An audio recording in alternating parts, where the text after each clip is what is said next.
নমস্কার।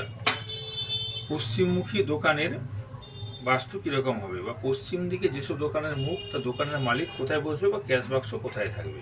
দেখুন,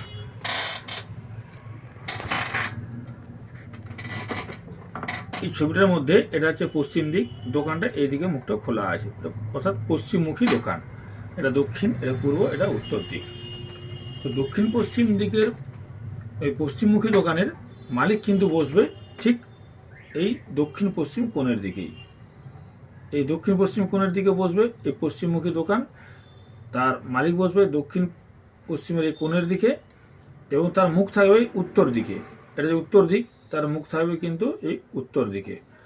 ক্যাশ বাক্স থাকবে ঠিক এইভাবে জায়গায়, এই দক্ষিণ পশ্চিম কোণের জায়গায় ক্যাশ বাক্স থাকবে। ক্যাশ বাক্সটা খুলবে এই পূর্ব মুখে, বা এখানটা আলমারিও রাখতে পারেন। ক্যাশ রাখার জন্য আলমারি বা বক্স বা যাই থাকুক না, ড্রয়ার যাই থাকুক না কেন, সেটা এই জায়গাটা পুরো কোণটা জুড়ে থাকবে। এই কোণটায় যেন কোনোরকমভাবে গ্যাপ না তৈরি হয়। রাহুস্থানে কোনোভাবে গ্যাপ করা যাবে না, তাহলে রাহুর কুপ্রভাব পড়বে। সেই জন্য পুরোটাই এখানে একটা আলমারি বা বক্স বা ড্রয়ার যা হোক থাকবে। সেটা খুলবে কিন্তু পূর্ব দিকে ওপেন হবে। আর মালিক বসবে দক্ষিণ পশ্চিমের কোণের দিকে, মুখ থাকবে উত্তর দিকে। এই পূর্ব দিকের দেওয়ালে বা এই উত্তর পূর্ব কোণের দেওয়ালে এখানে ঠাকুরের স্থান হবে। এই দুটো ঠাকুরের স্থান হবে। পশ্চিমমুখী দোকান হচ্ছে সাধারণ মানের।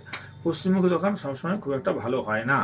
তো পশ্চিমমুখী দোকানের ক্ষেত্রে এই দোকানের যেখানে আমরা শাটারটা লাগাচ্ছি, গেটটা যদি একটা চৌকাট দেওয়া হয় খুব ভালো, কিন্তু বর্তমানে শাটারের যুগে হয়তো চৌকাট লাগানো সম্ভব নয়। তাহলে সেক্ষেত্রে আমরা এখানটা একটা স্টিকার লাগিয়ে দিতে পারি। এটা বড়টা একটা স্টিকার লাগিয়ে দিতে পারি, হ্যাঁ, যাতে এটা আমরা চৌকাটের মতন দেখতে পাই। কারণ পশ্চিমমুখী দোকানের ক্ষেত্রে টাকা পয়সা বেরিয়ে যাওয়ার একটা সম্ভাবনা থাকে। সেক্ষেত্রে এখানে আমরা একটা স্টিকার লাগিয়ে দেবো। এই হচ্ছে পশ্চিমমুখী দোকানের বাস্তু। নমস্কার।